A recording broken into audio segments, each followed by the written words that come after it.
Anton, naglalaro mag-isa. Yung mga kasamahan niya. Duling, nagbibigla ng katawan.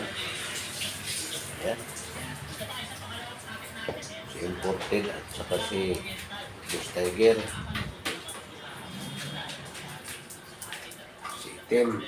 Ayun. Ayaw magpalaki ng mata. Si Puti, tulog na tulog sa kulungan.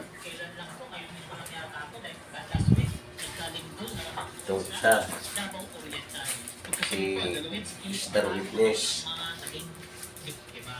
si Angel, at si Cutie. Ilang bantay sa kanilang pagkain, oh.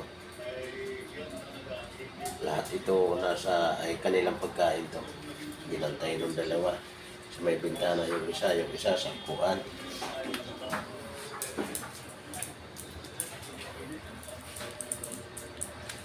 Anong Duling? Sige, magpunas ka lang doon ang katawan mo.